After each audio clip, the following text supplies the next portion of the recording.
지금부터는 본격적인 토론으로 들어가도록 하겠습니다. 2019년 한국 어디로 가나? 주제는 역시 경제, 그중에서도 첫 번째 여러분들께 함께 나누고자 드리는 논제는 경제 위기론입니다. 경제 위기론이라는 것이 사실 경제 위기냐, 경제 위기에 가까우냐, 아니면 아니냐, 혹은 아직 아니냐, 이것에 따라서 제가 뭐 경제학자는 아니지만 정부의 대응이 굉장히 다를 수밖에 없는 그런 상황이잖아요. 근데 특히 연말 들어서 이제 그 중에서 특히 이제 오늘도 뭐 야당 쪽에서 그런 얘기가 나왔지만 경제 위기론이 크게 이렇게 화두가 되고 있는 상황이긴 한데 그에 대해서는 좀 냉정하게 평가를 해야 되지 않느냐 하는 부분이 있습니다. 그래서 대개 이제 그 정부에서 나오신 분께 먼저 마이크를 드리는데 오늘은 그렇게 하지 않고 감사합니다. 예. 신세동 교수께 먼저 드리겠습니다. 경제 위기론이라는 것에 대해서 일단 동의를 하십니까? 아니면 또 다른 의견을 가지고 계십니까? 그 MIT 교수 돌아가셨지만 킨들버거라는 교수가 계십니다. 경제 역사가인데요. 그 위기라는 게 뭐와 같으냐 하면 미녀 미남하고 매우 비슷하다. 그러니까 미녀 미남을 설명하는 건 굉장히 어렵다. 근데 딱 보면 안다라고 말을 했어요. 예. 그래서 경제 위기를 우리가 뭐 그게 금융 위기가 됐든 뭐 무슨 뭐 실물 위기가 됐든 정의하는 것은 매우 어렵지만 지금 우리 주변에 보이고 있는 현상으로 보면 이것은 위기로 충분히 정의할 수 있다. 혹시 지하철 타보셨습니까? 지하철에 광고가 굉장히 많습니다. 예. 광고 중에 지금 상당수가 자리가 비어 있습니다. 광고가 비어 있고요. 제가 숙대를 30년 다녔는데 이런 일이 없었어요. 그 1층 건물에 상가가 6개가 있었는데 3개가 공실입니다, 지금. 그리고 건너편 길에는 2층도 지금 공실입니다. 그리고 우리 숙대 구내에 지금 그 서점하고 문방구점이 있는데 폐업입니다. 이것을 보면 상당히 저는 실물 경제가 어렵다. 예. 그런데 그 경제 성장률로 보면 2.7, 8 이렇게 나오는데 그게 위기가 아니지 않는가라고 하는 어떤 교수님 말씀이 계셨는데 그건 경제 성장률의 그 문제점 잘 모르시는 분이 하시는 말씀이고 경제 성장률에 잡히지 않은 소위 그 자영업이나 또는 아주 그 생활이 어려운 분들의 경제 활동은 지금 거의 저는 그게 가까운 상황이라고 예. 봐서 실물 경제 위기라고 봐도 저는 충분히 수긍할 수 있는 상황입니다. 알겠습니다. 바로 첫 물꼬 터주셨으니까 바로 자유 토론으로 들어가도록 하겠습니다. 제가 바로 지적하지 않도록 하고요. 어느 분께서 말씀하시죠. 예, 첫 발언에서 신세동 교수님께서 굉장히 강하게 좀 비관적인 말씀을 하셨는데 정부의 입장에서 현재 한국 경제의 상황에 대해서 조금 진중하고도 좀 차분하게 좀 살펴볼 필요가 있다고 생각합니다. 뭐 이와 관련해서 제가 패널을 하나 준비를 해왔는데. 예. 이 자료는 그러니까 1970년부터 통계청이 매달 발표하는 이제 종합 경기 지수 중에서 동행 지수의 순환 변동치. 를 이제 예. 그린 것입니다. 뭐 경기의 어떤 그러니까 상승 하강을 판단하는 여러 가지 지표가 있습니다만 가장 중요한 것 중에 하나인데요. 이 그림을 보시면 지난 50년 가까운 세월 동안 한국 경제가 어떻게 변해 왔는가. 라고 하는 것을 한눈에 보실 수 있다고 생각을 하는데 최근 즉 한 2010년 이전까지 한국의 어떤 경기 변동 양상을 보게 되면 경기 상승과 하강의 변동폭이 굉장히 컸습니다.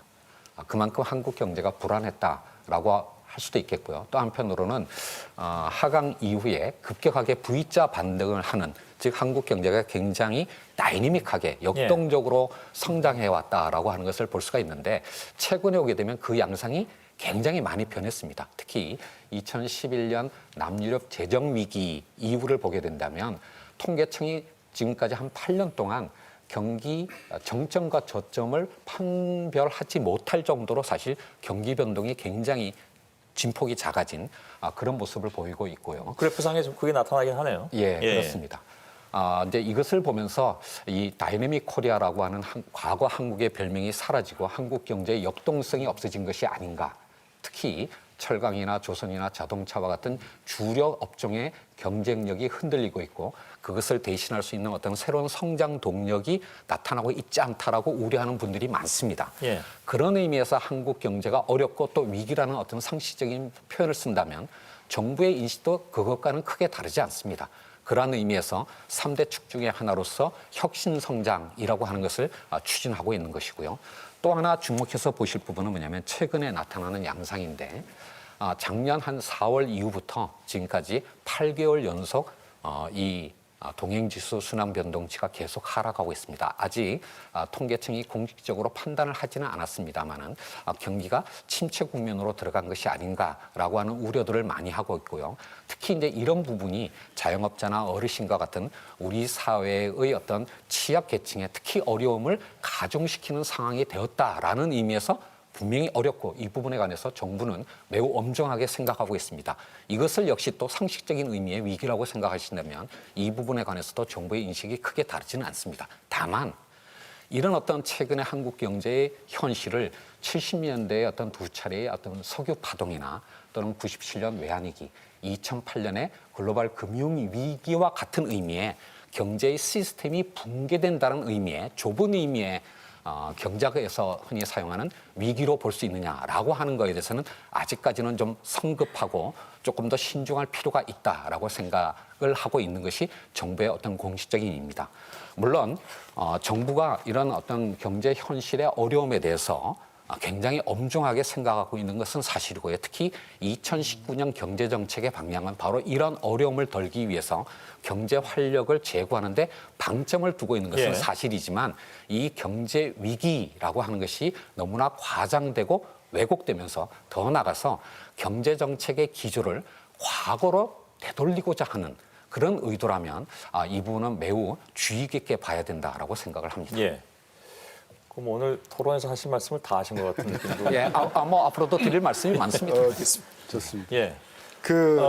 사실은 김영군 부회장께서 아까 발언 신청하셨는데 말씀하신 것에 대해서 네. 바로 반론하셨기 때문에 드리고 그다음에 그래서 김 부회장께 드려도 되겠죠. 길지 않겠습니다. 예, 예. 아까 저 동행지수 순환 변동치 잘 보여주셨는데요.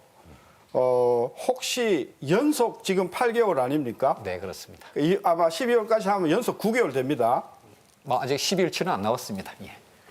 11월까지만 혹시 연속 8개월이 지난 50년 그 순환 변동치 중에 몇 번째나 긴 건지는 혹시 알고 계십니까?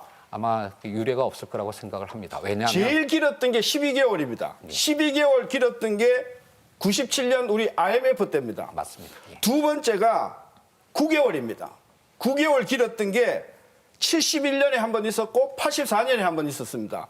이번에 지금 8개월입니다. 예. 만약에 12월 달에 한 번 더 이게 동행지수가 전월비로 떨어지면 지난 50년 동안 연속으로 9개월 연속이고 1월, 2월에도 보장이 없기 때문에 지금 현재 상황은 적어도 동행지수 순환 변동치로 보면 지난 50년 중에서 가장 긴 동행지수 순환 변동치의 하락이다. 굉장히 중요한 의미라고 생각하는 거죠. 예. 네, 그렇습니다. 자, 잠깐만요. 네. 조금 답변 준비해 주시고요. 네. 김 부회장님께 아까 하신 말씀 있다고 해서. 네, 제가 현실적인 그런 부연 설명을 드리면 예, 예. 경제 성장률이 2.7%, 지금 세 경제 전체가 다 이게 좀 이렇게 낮아지고 있기 때문에 예. 그 자체로는 아주 나쁜 수치는 아니라고 봅니다. 그러니까 경제 위기라고 할 수 있는가는 좀 의문이 되고요. 예. 다만 우리 신 교수님 말씀대로 실물 경제로 보면 도소매 음식점 소비가 좀 줄고 있고 또 건설 투자도 줄고 있고 주는 정도 아니라 마이너스로 돌아섰습니다. 그다음에 제조업만 보면은 뭐 생산, 투자, 고용 모든 게 다 지금 마이너스로 돌아섰고 그런 걸 보면 분명히 하락세에 있고 특히 아까 보여주신 것처럼 동행지수, 선행지수까지 다 지금 7, 8개월 동안 이게 예. 하락세에 있기 때문에 특히 내년에는 어떠냐면 내년에 좋아질 게 없다. 좋아질 지표가 없다고 다들 전망을 하고 있고 그래서 실물 경제는 암울하다 하는 것은 또 맞는 것 같습니다. 그래서 뭔가 국면 전환, 최소한 국면 전환 네. 이런 부분은 정부도 인식하고 계시지만 국면 전환에 필요한 어떤 위기에 준하는 어떤 의식은 필요하겠다 예. 하는 말씀드립니다. 알겠습니다. 김상조 위원장께 드리고 예. 그다음에 유시민 작가께서 계속 손을 들고 계시니까 좀 이따가 드리도록 하겠습니다. 이어서 드리겠습니다. 말씀하세요. 예, 두 분 말씀하신 것처럼 현실의 경제가 결코 녹록지 않다라고 하는 거에 대해서는 정부도 엄중하게 생각을 하고 있습니다. 그것을 위해서 여러 가지 대책들을 내놓고 있고요. 특히 올해 2019년 경제정책의 중점은 바로 그러한 어려움을 덜기 위해서 특히 우리 사회의 취약계층에 계신 분들의 어려움을 덜기 위해서 여러 가지 어떤 정책적 노력을 하고 있다라고 하는 말씀을 드리겠습니다.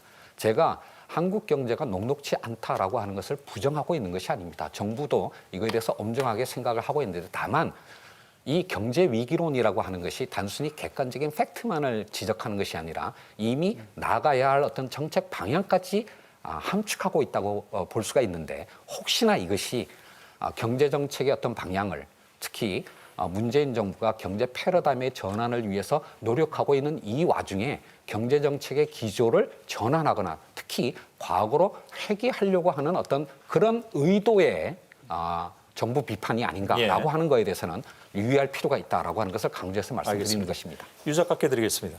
예, 지금 말씀 오가는 걸 듣다 보니까 김상조 위원장께서는 학자시고 시민단체 활동 오래 하셨는데 한 1년 반 사이에 노련한 책임성 있는 관료가 된 것 같은 그런 느낌이 좀 예. 들어요.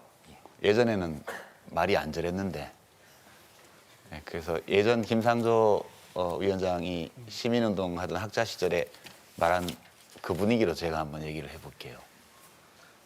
지금 이제 경제위기론 그건 뭐 지표상 나타나는 걸로 보면 경제가 어렵죠. 그건 뭐 누구도 부정하지 않는 일이라고 보고요. 다만 지금 보수 정당, 보수 언론 그리고 대기업이 주도하는 경제신문,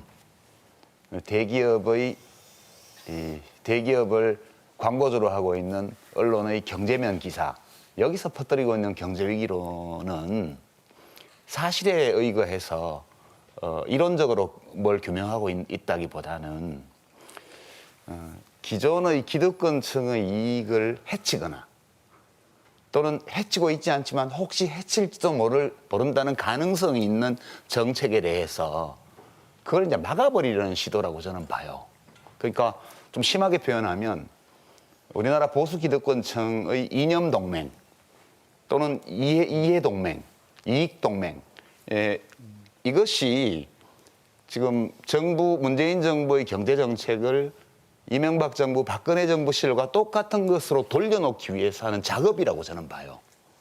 저는 이제 왜 이렇게 판단하는지는 토론하다 보면 좀 나타날 텐데요. 예. 그래서 저는 국가 정책의 방향을 바꾼다는 것은 어떤 분야든 언제든 어려운 일이긴 한데 특히 경제 정책의 방향을 바꾸는 건 굉장히 힘듭니다. 저는 굉장히 안타까운 마음으로 이걸 보고 있고요. 그 문재인 정부의 경제 정책 기조 변화에서 혜택을 보거나 또는 이익을 얻을 수 있는 정당한 이익을 누릴 수 있는 분들조차 이런 경제 위기 담론에 휘말려서 공포감을 가진 나머지 정부로 하여금 옛날로 경제 정책을 돌리게 하려고 가는 압력 여기에 편을 들어주는 힘을 실어주는 이런 여론이 일부 형성되고 있는 것은 너무너무 안타까운 일이다. 저는 그렇게 생각해요. 예, 바로 반론 신청하셨습니다.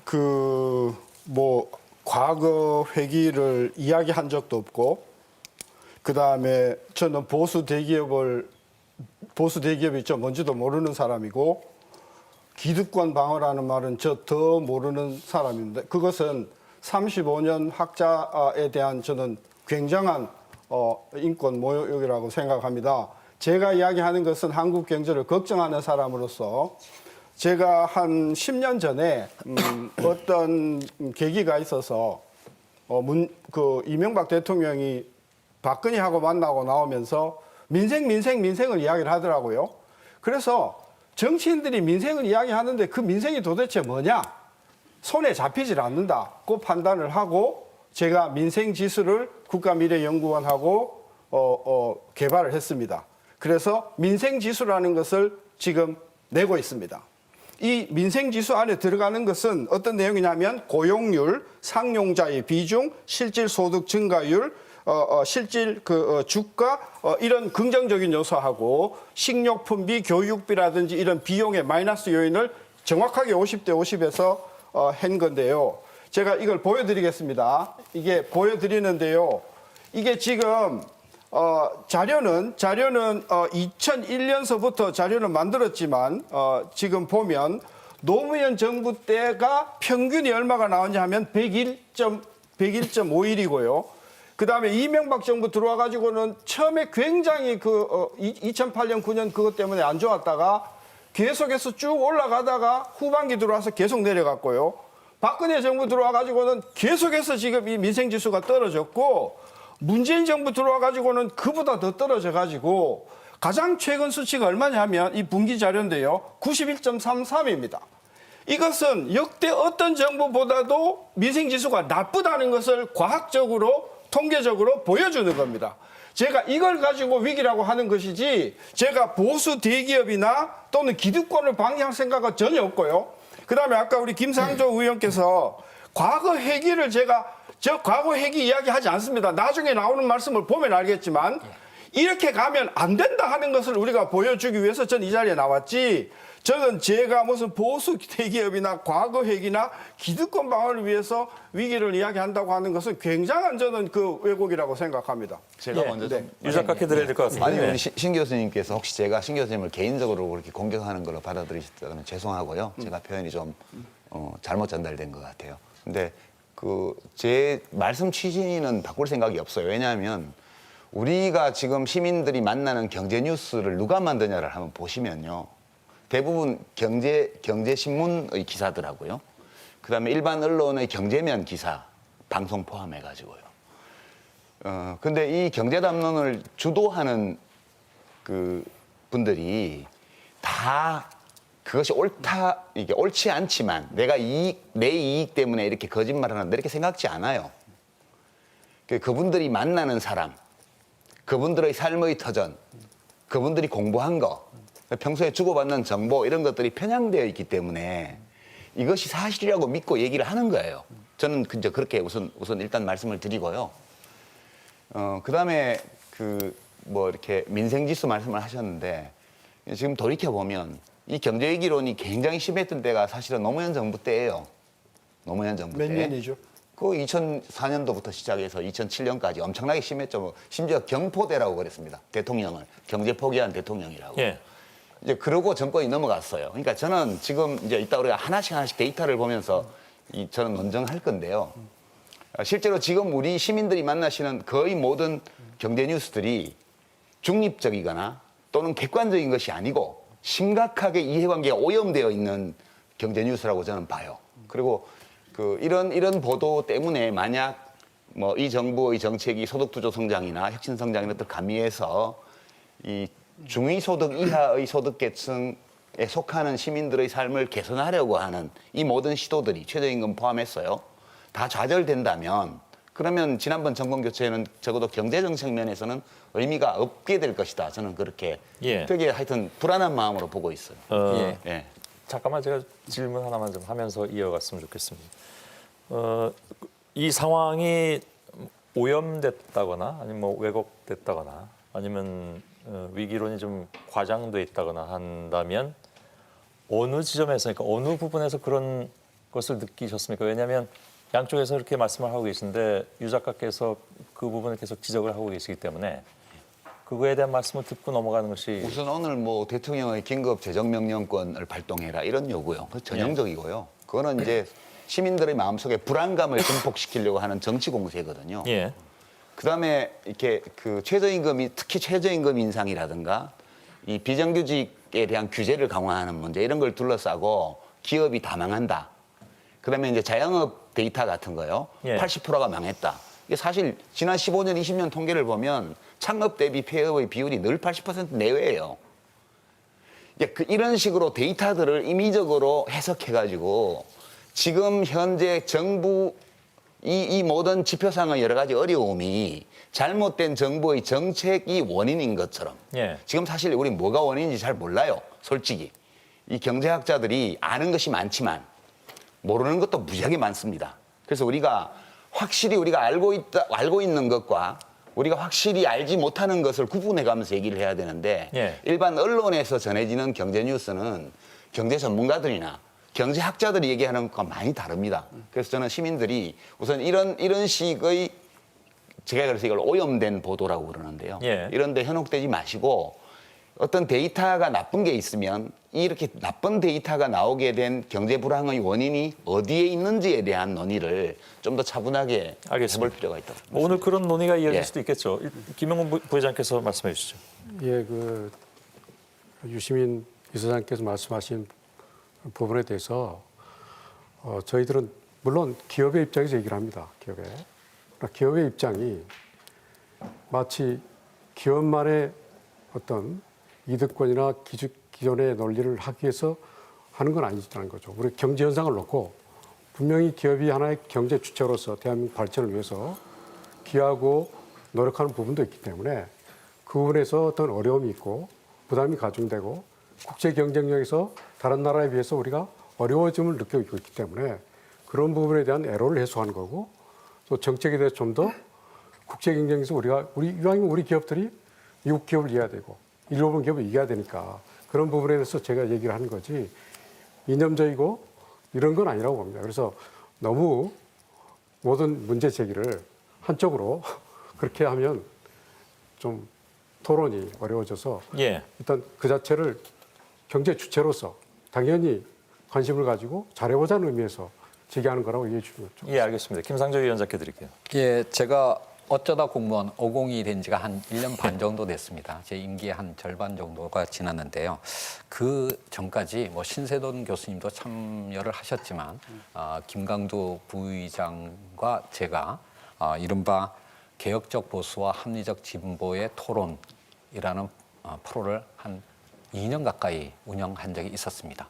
그 과정에서 신세돈 교수님께서 제기하시는 문제에 대해서 한 번도 기득권의 수호 논리다라고 생각은 한 적은 없습니다. 다만 이런 전문가들의 어떤 논리를 그것이 언론을 통해서 또는 여러 가지 더구나 요즘은 이제 유튜브와 같은 그런 연결망을 통해서 예. 이렇게 전달이 될 때 해석되고 왜곡되는 부분에 대해서 상당히 우려를 제기를 하셨다고 저는 생각을 하고요. 그건 개인에 대한 문제 제기는 아니라고 저는 그 생각을 합니다. 부분은 뭐 예. 푸시지 않았나요? 예. 다만 제가 이제 아직 안 푸신 것 같아요. 제가 그 교수 시절에 좀 자유롭게 표현을 할 때 이런 표현을 쓴 적이 있습니다. 모든 경제 위기로는 이데올로기다. 즉 뭐냐면 객관적인 팩트를 지적하는 데에서 그치는 것이 아니라 경제가 어려운 여러 요인 중에서 특정한 요인을 주된 요인으로 부각을 시키고 그것이 당연히 대책도 함의를 하고 있다라는 의미에서 제가 이데올로기라고 표현을 했는데요. 예. 그러니까 모든 경제 문제가 정치와 연결이 돼 있고 또 이데올로기라고 하는 것이 세상을 해석하는 패러다임이라고 본다면 그렇게 저는 부정적인 의미가 아니고 당연하다고 저는 생각하는데 다만 유시민 작가님께서 참여정부 시절에 그 트라우마를 자꾸 언급하시는 바와 같이 신세돈 교수님과 같은 그런 합리적인 의견을 제시하는 것조차도 그것이 대중들한테 전달될 때는 과장되고 왜곡되는 부분이 있다라고 하는 것을 그거를 좀 이해를 해주셨으면 좋겠고 제가 그 교수 시절에 저는 그러니까 공무원들이나 기업인들을 굉장히 자주 만났습니다, 사실은. 그때 이제 기업인들이랑 공무원들께서 잘하는 것도 있는데 좀 칭찬을 해달라. 이렇게 저한테 말을 할 때 제가 이렇게 답을 했습니다. 시민단체가 아무 말을 안 하고 있으면 그걸 칭찬으로 좀 생각해달라. 뭐 저는 이제 지금 제 입장이 이제 달라졌습니다만은 지금 그러니까 전문가들이나 시민단체나 언론 특히 또 국회가 정부가 하는 일을 칭찬할 거라고는 언감생심 기대는 안 합니다. 감시하고 비판하고 대안을 제시하는 것들이 그분들의 어떤 역할이니까요. 다만 예. 정부가 하고 있는 일에 관해서 좀 더 객관적으로 좀 봐주셨으면 하는 그런 아쉬움을 갖고 있다라는 말씀을 좀 드리겠습니다. 예. 저는 평생을 객관적이라고 살아왔다고 저는 자부하는데 오염됐다는 말을 전 처음 들었어요. 저는 오히려 이 패널이 굉장히 오염됐다는 느낌을 지금 제가 봤습니다. 그리고 물론 이제 우리 유 작가님이나 두 분의 말씀을 종합해서 제가 전달을 해드리자면 네. 아마도 네. 신 교수님이 오염됐다는 것이 아니고 네. 신 교수께서 늘 주장하시는 지금 저 김상조 위원장의 표현대로 따르자면 합리적이고 공정한 의견조차도 사실은 뭐 언론도 여러 가지가 있는데요. 아무튼 언론을 통해서 혹은 뭐 요즘 또 유튜브가 많으니까 거기에서 혹시 신 교수님의 의견과는 달리 오염되는 부분들이 있지 않겠느냐라는 우려였던 것 같기도 합니다. 네, 저는 적어도 전혀 오염되지 않은 사람이고요. 정말 저는 사실만 오늘 제가 제시를 할 거고요. 그래서 우리 유 작가님이나 우리 김 위원장께서 저 신 교수는 또 보수 쪽이니까 다 꼴통이고 다 대기업을 저는 이런 그 선입견은 뭐 안 하시리라고 보고요. 제가 오늘 그 제시하고 싶은 조금 이따 계속 자료가 나오겠지만 예. 지금 현재 상황은 앞으로 6개월, 1년을 두고 보면 수출 부진, 그다음에 가동률 하락, 그리고 제가 조금 이따 아주 결정적인 자료를 제공하겠습니다마는 소득 주도 성장이라고 했는데 실제로 소득이 증가하는 줄 알았더니 전 계층에서 소득이 증가하지 않더라라고 하는 제가 아예 보여드릴까요? 예, 그러세요. 예. 그러겠습니다. 전부 이따가 보여주시겠다고 하는데 제가 바로 이거를 말씀해 주세요. 1분이, 예. 2분이, 3분이, 4분이, 5분으로 다 나누어서 제가 예. 자료를 만들었지만 하나만 보여드릴게요. 지금 파란 선이 뭐냐 하면 문재인 정부가 들어오고 나서의 실질 가계소득의 증가율입니다. 예. 저게 지금 제일 높은 수준이 얼마냐 하면 2.7쯤 됩니다. 그러니까 우리나라 경제 성장률하고 비슷한 수준으로 가계소득이 문재인 정부 들어와서 많이 올라왔습니다. 예. 근데 밑에 빨간 선을 보시면 빨간 선이 뭐냐 하면 실질 가계의 가처분 소득 증가입니다. 그러니까 가계가 실질적으로 처분할 수 있는 소득은 지난 문재인 정부 들어와서 한 번도 증가한 적이 없습니다. 결론은 소득이 실질적으로 2.7% 증가한 것은 사실이나 예. 가계의 어떤 우리가 비소비 지출이라고 해요. 비소비 이제 보험료라든지 이자 비용이라든지 이런 것들 때문에 지난 6분기, 7분기 동안 문재인 정부 들어와서 우리 가계들의 실질 가처분 소득은 전혀 증가하지 않았다. 그래서 지금까지의 문재인 정부의 소득주도 성장이 우리 가계에 분위를 불문하고 가처분 소득의 증가를 가져오지 못했다. 제가 그걸 지적하고 싶은 거죠. 예. 근데 신 교수님 그 그래프에 대해서 제가 간단한 질문인데요. 이제 가처분 소득이 이제 물론 그 데이터는 약간 다시 좀 들어주시겠습니까? 예. 약간은 뭐 이제 저 세부적으로 따져봐야 되는데요. 예. 실질 가처분 소득이 현상 유지밖에 안 됐다는 거 아니에요? 그 실질 가계 소득은 올라갔지만 가처분 소득은 현상 유지밖에 안 됐다는 건데 저렇게 가처분 소득이 실질적으로는 현상 유지밖에 안 된 것이 이 정부의 정책 때문에 더 올라갈 수 있는 게 못 올라간 것인지 아니면 그냥 내버려뒀으면 더 내려갔을 것이 덜 내려가고 현상 유지라도 하는 것인지에 대한 판단까지 포함하신 겁니까? 자, 보십시오. 지금 문재인 정부가 2017년 2분기 이후에 들어왔는데요. 지금 그래프의 이쪽이요, 이쪽. 이게 2013년, 14년, 15년, 16년입니다. 2013년, 14년, 15년, 16년을 보면 빨간 선하고 파란 선이 같습니다. 실질 소득 증가하는 거하고 실질 가처분 소득 증가하는 게 같습니다. 그런데 문재인 정부 들어오고 나서부터 실질 소득 증가하고 가처분 소득 증가에 괴리 생기는데 그 이유가 뭐냐 하면은 제가 요 그림을 이거 마지막으로 보내드리겠습니다. 예. 요게 뭐냐 하면은요. 2014년, 15년, 16년 그리고 문재인 정부 들어와서 우리 가계가 비소비 지출을 얼마나 증가하는가 하는 그 증가율을 보여주는데 문재인 정부 들어오고 나서 비소비 지출이 굉장히 빠른 속도로 증가해서 실질 소득이 증가한 것을 그 비소비 지출에서 다 갉아먹기 때문에 우리 국민들의 소득은 가처분 소득 차원에서 전혀 증가하지 못하고 있다. 제가 그걸 지적하는 거죠. 예. 아니, 이건 내가 좀 보충해야 될 거예요. 예. 제가 보충입니다. 그게 왜 그런지를 제가 제 나름대로 설명을 드릴게요. 그게 이제 이른바 거시 데이터입니다. 평균을 보신 거예요. 그러면 국민들 모든 민간 가계의 실질 가처분 소득이 똑같이 그 비율로 그러지는 않겠죠. 그렇죠. 그렇죠. 이제 이게 이제 핵심적인 내용인데요. 예. 제가 이 표를 보여드리겠습니다. 이게 작년도 2017년도에 우리 모두 한 1,500만 명이 좀 넘는 상용 근로자, 비정규직 근로자 포함해가지고요. 이분들의 월급 통계예요. 이게 고용노동부에서 이제 근로실태조사에서 나온 건데요. 예. 이 세로축은 숫자고요. 이 가로축은 월급 액수입니다. 월급 액수예요. 연봉이 아니고. 보시면 제일 많은 게요. 150만 원에서 250만 원 사이예요. 예. 여기 거의 절반 가까이가 몰려 있습니다. 그 여기 높은 거는 월급 1,000만 원 이상은 뭐 1억이든 10억이든 다 여기 한꺼번에 표시를 했습니다. 이걸 그냥 하면은 이거보다 한 20배 좀 길어져요. 그러겠죠. 예. 이게 무슨 소리냐 하면 지금 문재인 정부의 소득주도 정책이 왜 나왔냐를 보면 신 교수님 잘 아시겠지만 우리 국민 경제의 총수요 중에서요. 그 소비, 민간 소비, 정부 지출, 그리고 기업 투자, 그리고 해외 부문 이렇게 있는데 수출은 지난 10년 동안 계속 흑자예요. 그렇죠? 수출은 지난 10년간 계속 흑자입니다. 무역은. 15년, 16년은 적자입니다. 잠깐 그래요. 지난 10년 동안 대체로 2년 적자했었어요. 대체로 다 흑자고요. 금년에도 큰 폭의 흑자를 기록하고 있습니다. 해외 부문은 지난 10년간 계속 플러스 요인으로 작용을 했어요. 그다음에 정부 지출은 계속 조금씩 증가해 왔습니다. 기업 투자는요. 사실 우리나라 기업 투자 기업의 저축과 투자 비율이 GDP 대비 30%나 됩니다. 그 OECD 평균보다 10% 이상 높아요. 우리가 투자를 안 하는 나라가 아닙니다. 기업 투자의 내용은 나중에 봐야 되겠지만 기업 투자의 양 자체는 GDP 대비 30%를 넘는 수준이에요, 지금.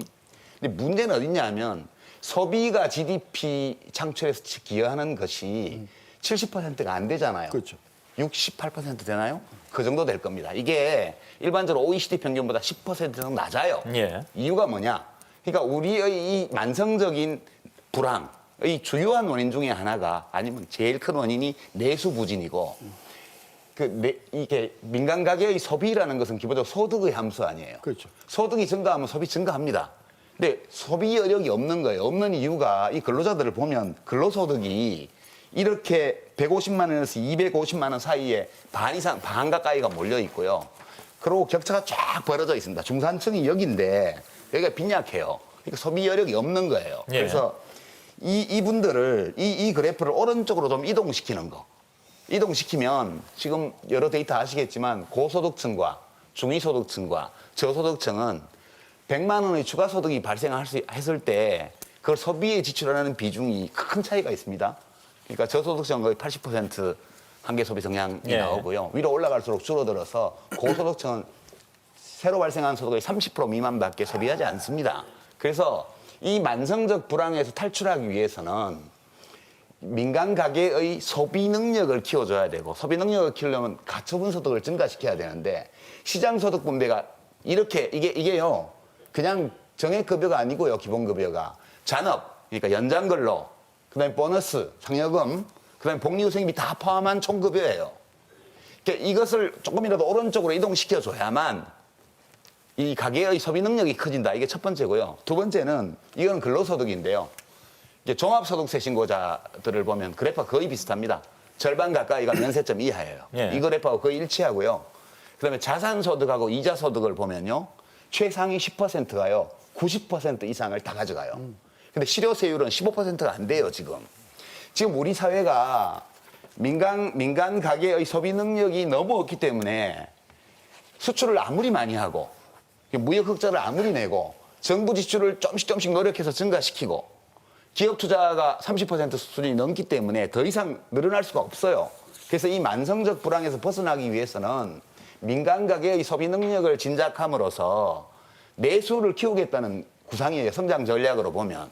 근데 지금 이것을 이렇게 옮기기 위해서 하려는 모든 정책, 비정규직의 정규직화, 부당한 차별의 철폐, 노동시간의 단축, 그다음에 최저임금 인상, 그다음에 노조의 교섭력 강화 등등을 포함해서 이 시장소득의 불균형을 바로잡음으로써 국민 경제의 건강성을 회복하려는 이 시도를 전부 지금 좌파 정책으로 몰고 현재의 나쁜 지표들이 전부 이 정책에 의해서 야기된 것처럼 이렇게 신 교수님은 그렇게 생각 안 하시겠지만 언론의 보도는 99%다 그거예요, 지금. 그래서 저는 그래서 제가 좀 과하게 말씀드렸습니다. 이것 때문에 이 세부 데이터를 보시면 소득 층위별로 그 가처분 소득, 실질 가처분 소득과 실질 소득 사이의 격차가 다 달라요. 제가 한 가지만 제가 한 점 물어볼게요.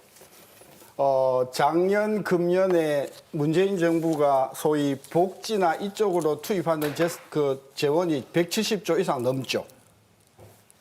아, 넓게 보면 그렇죠. 예, 넓게 아주 넓게. 그 중에 상당 부분이 저소득층에 대한 이전 소득으로 들어가는 거죠. 그렇죠. 그렇죠. 제가 이거 보여드릴게요. 놀라지 마십시오. 이게 지금 그림인데요. 조금 확대해 주실래요? 이게 제일 왼쪽이 1분위, 2분위, 3분위, 4분위, 5분위고 제일 마지막이 전체입니다.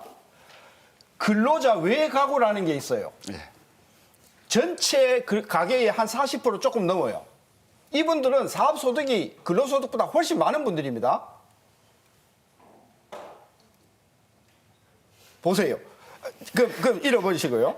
근로자 외가구가 전체 가계의 41%인데 정부가 작년서부터 어마어마한 그 이전 소득을 줬지 않습니까? 여러 형태로. 제가 보여드릴게요. 1분위에 그 이전 소득 증가율이 5%입니다. 2분위가 16%입니다. 3분위가 23%입니다. 4분위가 22%고요. 5분위가 45.5%예요. 무슨 이야기냐? 문재인 정부가 어마어마한 돈을 이전 소득으로 부었는데 그게 1분위, 2분위 저소득층으로 가는 게 아니라 3분위, 4분위, 5분위 쪽으로 증가가 어마어마하게 크다는 거예요. 예. 이 원인은 어떻게 분석하고 계십니까? 그러니까 정부가 지금 추진하고 있는 이러한 이전 소득이 오히려 가난한 사람들보다도 어느 정도 형편이 되는 사람 쪽으로 가고 있다는 것을 통계청의 가계소득 통계에서 여실히 보여주고 있는 것이다. 예, 그러니까 제가 드린 질문은 그 원인을 어떻게 보시냐는 거죠. 왜 그런 현상이 나타나느냐는 것이죠. 어떤 메커니즘으로 그게 그렇게 간다는 말씀이세요? 저는 그 데이터는 못 믿겠는데요, 기본적으로. 제가 말씀을 좀 드릴게요. 예. 저 신세돈 교수님께서 지금 말씀하신 그 데이터는 통계청이 만드는 가계동향조사 소득 부문 데이터입니다. 작년 소득 부분 맞습니다. 그 신분류입니다. 2018년 이제 1분기 때 그 데이터가 작년 한 4월, 5월쯤에 나왔을 때 이거는 3분기 겁니다. 그러니까 이건 3분기 겁니다. 1분기가 아니고. 전부 전체가 사실은 충격에 빠졌습니다. 지금 말씀하신 것처럼 예. 소득주도 성장을 통해 가지고 특히 우리 사회에 어려운 1분위에 계신 분들한테 도움을 드리려고 그렇게 정책을 폈는데 결과적으로 보게 되면 1분위에 소득이 오히려 큰 폭으로 하락하는 어떤 결과가 나왔기 때문입니다. 근데 그 이후에 많은 어떤 팩트 체크가 이루어졌지만 그 통계청의 가계동향조사 소득 부문의 통계가 여러 가지 어떤 시결상의 어떤 문제점을 갖고 있다라고 하는 사실도 드러났습니다. 즉 2010년 기준 인구 센서스가 2015년 기준으로 바뀌면서 우리의 인구 구조 변화를 반영함으로써 1분위에 어르신들이나 또는 1인 가구가 아주 집중적으로 많이 배분됐고요. 특히 표본이 5,500가구에서 8,000가구로 늘어나면서 특히 그 부분이 과장돼서 나타났던 것입니다. 따라서 그때 많은 논의가 있었지만 그 데이터가 현실에 스냅샷으로 현재를 보여줄 수는 있지만 시결적으로 과거와 비교하기로는 여러 가지 문제점이 있다라는 사실들이 드러났습니다. 물론 이 통계적인 어떤 문제만으로 정부의 책임을 다 모면할 수는 없을 거라고 생각합니다.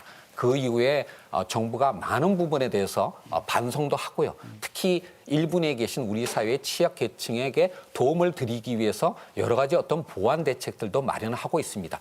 그런데 이 점을 좀 알아주셨으면 좋겠어요. 뭐냐면 지금 문재인 정부가 이제 올해 들어와서 3년 차로 들어갔다라고는 하지만 실제로 출범한 지는 한 1년 7개월 정도 됐고요. 예산 편성 같으면 사실은 이미 과거 정부에서 편성했던 예산이 시행된 것입니다. 사실은 문재인 정부가 그 경제 정책 기조를 반영하는 예산은 2019년 예산이 처음이었고요. 그러니까 이번을 통해 가지고 일자리 안정자금이나 또는 근로장려금과 같은 그런 어떤 지원책뿐만 아니라 아동수당이나 기초연금과 같은 특히 이제 1분위 쪽에 도움을 드릴 수 있는 여러 가지 어떤 대책들이 사실은 2019년 예산에 본격적으로 반영됐다라는 것입니다. 제가 이 말씀을 드리는 이유는 뭐냐면 문재인 정부가 추구하는 소득주도 성장 등 사람 중심의 어떤 경제라고 하는 것이 우리가 지난 수십 년 동안 이루어왔던 그런 경제 운영 방식을 변화시키기 위한 경제 패러다임의 전환을 시도하는 것인데요. 그 결과가 1년 반 만에 바로 나타나기는 어렵습니다. 물론 우리가 시장의 어떤 기대와 달랐던 부분들은 소통하고 반영하고 보완을 할 것입니다. 그렇지만 1년 반 만에 어떤 그런 결과만을 가지고 문재인 정부의 어떤 경제 정책 기조가 실패다. 특히 그 실패의 원인이 소득주도 성장에 있다. 기승전 소득주도 성장. 이렇게 가는 것은 아직도 성급하다. 아직까지는 성급하다라는 것이고요. 지금 아까 우리 유 이 부분에 작가께서 대해서는 조금 더 좀 지켜봐 주셨으면 좋겠습니다. 그러니까 유 작가께서 이렇게 된 원인이 뭐냐? 고 물어보셔서 제가 한 1분 생각을 해봤는데요. 그 이제 전에 비근로자 가구입니다. 예, 신 교수님 잠깐만요. 네. 아까 김 위원장께서 제기하신 분위당 소득의 문제점에 통계죠. 대한 통계가 뭐 약간 문제가 있다라는 지적에는 동의를 하십니까? 샘플을 많이 바꿨고요. 예. 조금 변형을 가했어요. 그 부분에 대한 연구도 제가 했었는데 그 예. 시간이 길기 때문에 그렇다 하더라도 작년 3분기에 비해서 금년 상분기에 근로자 외가구라는 것은 아까도 이야기했지만 근로자 외가구라는 게 뭐냐 하면 사업 소득이 전체 소득에서 절반이 넘는 사람들입니다. 예. 근로자가 아닌 사람들이 대부분입니다. 예. 아까 왜 이런 결과가 나왔냐? 단적으로 제가 추측하건대 정부에서 지금 지원하고 있는 여러 가지 소득 이전 정책들이 근로자 중심으로 돼 있다. 사업자 중심으로 돼 있지 않다. 따라서 사업자 중심으로 자영업을 하는 분들은 정부가 주는 어떤 그런 혜택에서 전부 빠져 있지 않는가 하는 게 지금 예. 제 생각이고 이 부분은 제가 좀 더 해보겠습니다만 다음 기회에 또 토론을 하시죠. 분명한 것은 비근로자 가구는 전체 소득의 50% 이상이 사업 소득에서 나오는 것이고 예. 그다음에 근로자 가구는 거의 소득이 90%가 알겠습니다. 그러니까 이거에 대해서는 예. 이건 분명히 좀 짚고 넘어가고 싶은데요. 그러니까 이 문재인 정부의 어떤 그러니까 3대추 특히 그 중에서도 소득주도 성장이 그러니까 최저임금 정책만으로 이루어진 것은 아닙니다. 그렇죠? 근데 그 최저임금 정책은 표준적인 고용 계약 속에 들어와 있는 어떤 노동자들을 주로 대상으로 한 것인데요. 여러 가지 통계 데이터가 있지만 좋아진 부분들도 굉장히 많습니다. 예. 상용직이 늘어난다라든지 또는 그러니까 고용원이 있는 자영업자가 늘어난다든지 또는 그런 어떤 노동자들의 임금 수준이 물론 분야별로는 차이가 있습니다만은 크게 늘어난 측면이 있습니다. 다만 지적하신 것처럼 그런 근로자 노동자가 아닌 자영업자에 대해서 정부의 정책이 아직도 제대로 스며들지 못하고 있다라고 예. 하는 것은 정리해 비판하셨지만 정부도 알고 있습니다. 그 알겠습니다. 부분에 관해서는 엄중하게 생각하고 있고 지금 열심히 보완 대책을 예. 만들어서 시행하려고 하고 있는 것입니다. 10초만. 아니요, 잠깐만요. 10초 안에 더 말씀하셔도 되는데요. 네. 아까 유 작가님 발언에 대한 반론을 말씀하시려다가 제가 끼어드는 바람에 아무튼 이쪽으로 잠깐 돌아섰는데 그럼 여기에 대한 반론 10초 하시고 유 작가님에 대한 발언에 대한 반론을 하신 다음에 김영군 부회장께 드리겠습니다. 제 포인트는요. 예. 정부의 소득주도 성장이 제가 근로소득자 중심으로 치우쳐 있다. 자영업자를 전혀 도외시하고 소외했다. 예. 따라서 앞으로 소득주도 성장을 제대로 하려면 네. 근로자만 대한민국 국민이 아니고 자영업자, 네. 일용직, 그리고 임시직 이런 분들도 대한민국의 국민이다. 따라서 통계적으로 근로자 외 가구들, 근로자가 아닌 분들이 가계의 중심이 되는 그런 40% 대한민국의 예. 소득도 혜택을 받도록 해줘라. 제가 통계를 제시한 이유는 그거다. 알겠습니다. 그러니까 우리나라의 그러니까 취업자 중에서 그러니까 자영업자가 23.5%를 차지하고 있습니다. 이 부분에 관해서 정부의 대책이 세심하지 못했다라고 하는 것은 예. 정부도 인정한 바가 있습니다. 그 부분에 관해서는 지금도 열심히 보완을 하고 있고요. 이 부분에 관해서 소통을 하고 있습니다. 조금 더 지켜봐 알겠습니다. 주십시오. 예. 김영군 부회장께 드리죠 그럼. 그 아까 말씀하신 대로 근로자 입장에서 소득을 더 줘서 소비를 늘려서 경제 성장하자는 그 이론도 분명히 한 축을 담당하고 있습니다. 예. 그런데 다만 이게 선순환적으로 가야 되는데 근로자 입장에서는 소득이 증가일 수는 있지만 기업, 아까 자영업자도 기업으로 보면 사업하는 사람 입장에서는 비용입니다. 이게 여유가 있고 능력이 있고 체력이 감당한다면 얼마든지 소화할 수 있는데 문제는 경제 성장이 떨어지고 모든 게 부담 한계 선상에 오다 보니까 부담을 주면 어떻게 합니까? 기업은 당연히 고용을 줄이죠. 그다음에 아니면 잔업을 줄이죠. 아까 말씀한 모든 그 부분에 대해서 다 줄였습니다. 왜냐하면 이기려면 살아나려면 모든 비용을 털어내야 되지 않습니까? 그러다 보니까 전체적으로 선순환적인 게 아니라 지금 나쁜 순환 구조로 빠져 있는 겁니다. 그래서 예. 이게 소득주 성장론이나 아닌 것 떠나서 이게 전체 구조 속에 동태적인 구조 속에서 이게 기업 활동과 근로자의 관계가 잘 정립되지 않으면 무리한 정책이 되고 그리고 기업들은 이제 생산을 다 안 하겠다. 이렇게 부담스러우면 차라리 밖으로 나가겠다. 이런 생각까지 드는 단계가 된 거죠. 예, 그래서 알겠습니다.